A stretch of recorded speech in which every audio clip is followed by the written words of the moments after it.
Hello VC, back again. I've been asked by a number of people to do a video of my music room, and this is it. Basically, the bottom of my house my wife has given up as a man cave, so you come down the steps and here you are. Panning over here, that's my record cleaning station. Clean them up, throw them on the rack, put them on a table. That's how it works. And there is my guitar room where I attempt to play an instrument. That's pretty much what happens. Here we are. First thing you're gonna notice is this room is acoustically treated. Blake H just did a stellar video of his music room tour. I was very jealous, but everything he said about acoustic panels is absolute truth. They can make a terrible room sound amazing regardless of what kind of equipment you have.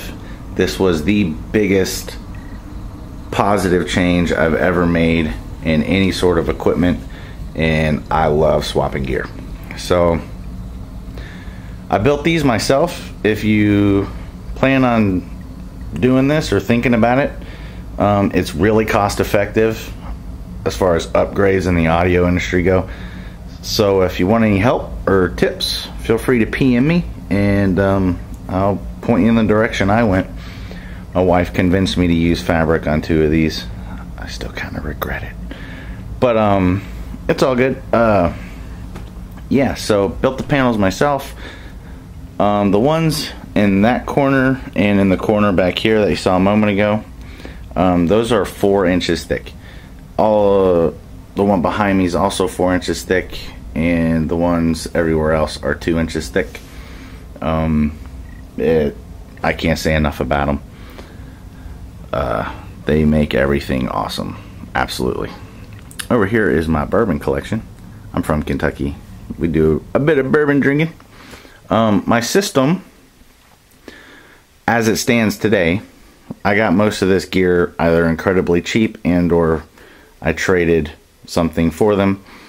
My main 2 speakers are a pair of Bowers & Wilkins 601 S2s with the Kevlar drivers. They were made in 2004. I really love the mid-range on them. That's what Bowers & Wilkins is known for. The bass on them wasn't really sufficient, even in a room this small. It had plenty of bass without the treatments, but when you tighten up the room with treatments, you lose some bass. And I had this PSB subwoofer sitting around in a box that I'd never even hooked up. So I decided to try it. I've had it in and out of this room a number of times. I think it's finally going to stay. If you're thinking about possibly adding a subwoofer to your system, I highly recommend you do it. But the only way I could get it to sound right was to set it up exactly how you see it.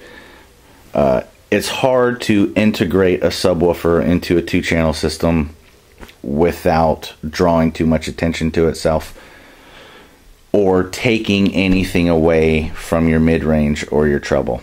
So basically it's set so low that you don't even know it's there unless I unplug it, and then you're like, oh, something's missing. And that's really my goal. These speakers are only, my Bowers & Wilkins are only good down to about 80 hertz. There's not a lot of information under that, but the sub just adds a little more fullness on the low end, but it definitely doesn't ever draw attention to itself. Some people have asked me if it's even hooked up.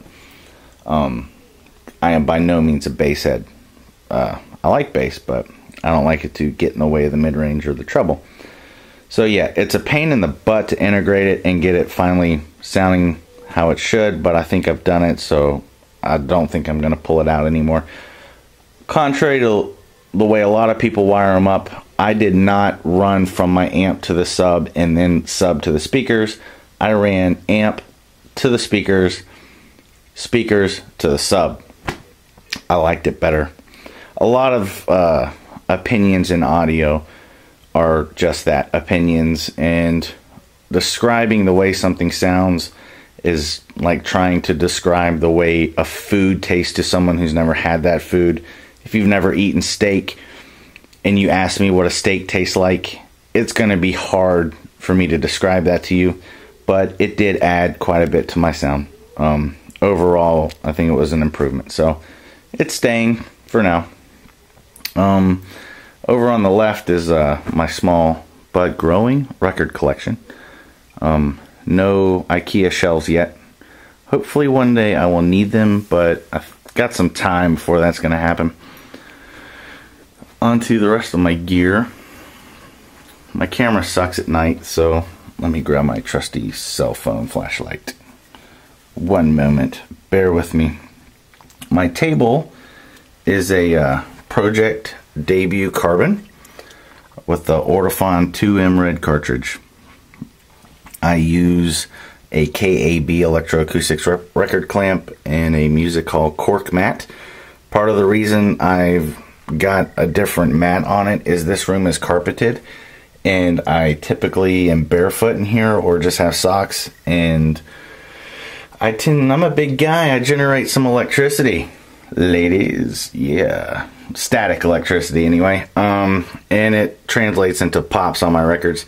So that cork mat kind of cut down from on the pops and the clicks from the felt mat, which actually can increase the amount of static electricity on your records to the point where I would pull the record off sometimes and the mat would come up with it.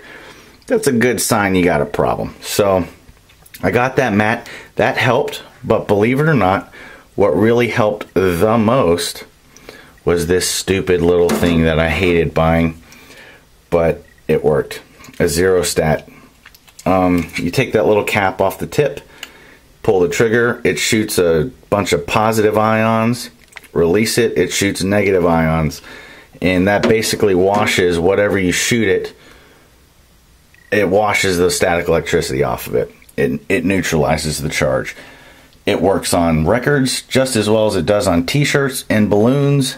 The little thing does magic. If you have a real bad static problem, you might want to think about investing in one of those. It really helped my situation, which isn't everybody's situation. If you don't have a static issue, don't waste the money on it. It's not needed, but I had an issue, and that's one of the ways I found to beat it out. So yeah, Project Debut Carbon, I love it. My buddy's got a VPI. It sounds awesome. He had a Music Hall before that. That sounds awesome. I wanted a Project. I think it sounds awesome. It's a belt drive.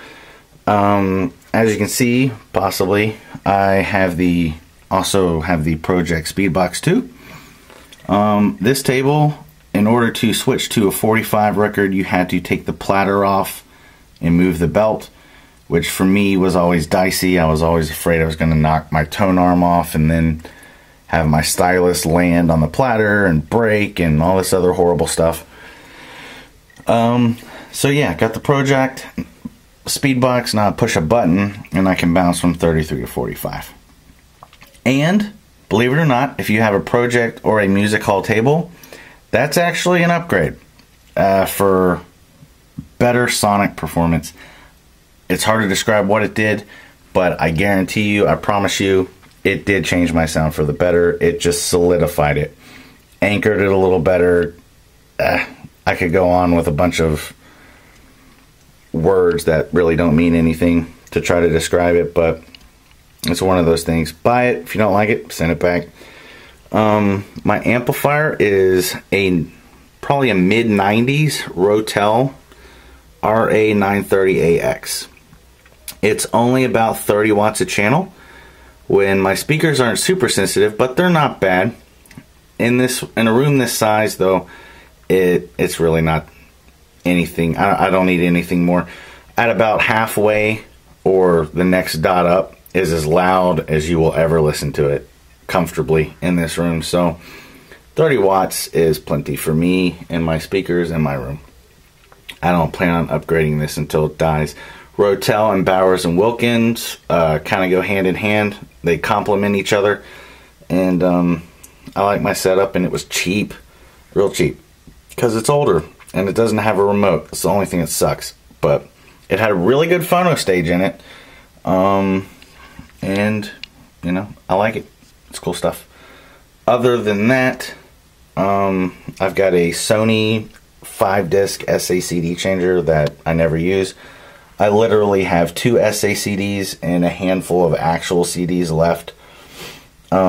Occasionally I use it if somebody comes over and wants to listen to something. Other than that, I really don't turn it on. I leave it here in case somebody comes over and wants to use it. I only have 2 SACDs, so I don't really find the use for it, but I had it. I got it for free. I kept it. For cables, I'm using primarily Audio Quest, but Blake H was talking about signal cables in his video, and I really like signal cables too. In fact, I think I'm probably going to get some speaker cable from them at some point, but as of now, I don't have that yet.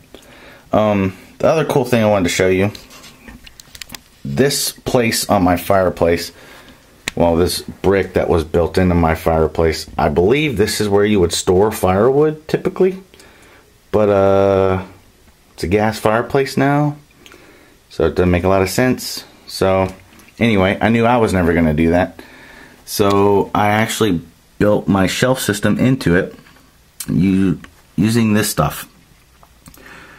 The way I've got the screws set up, I can perfectly level each shelf because you want your turntable as flat as possible. So you can throw a bubble level on it and tweak those little guys until that table's sitting perfectly flat. And I've got those rubber pads in there to help reduce absorption, which it reduces vibration is what I meant to say.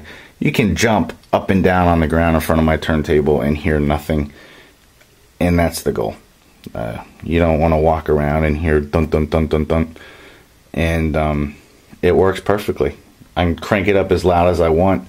It doesn't feed back into it. Again, no vibration. The brick's solid as a rock, and the platter the table sitting on is isolated from it. So yeah, that's my setup, guys. Hope you enjoyed it. I certainly enjoy watching your guys. I love music room tours because I'm kind of a gear junkie, but also a vinyl lover primarily. That's how I got into vinyl, with sound quality. So this is the system I play it back on. It'll probably change one day, but I'll let you know when that happens. So if you haven't yet and you're a VC member, please make a music room tour. Guys out there like me love watching them. Other than that, y'all have a good one. Love you guys. This place is awesome. And I'll catch you later. Bye.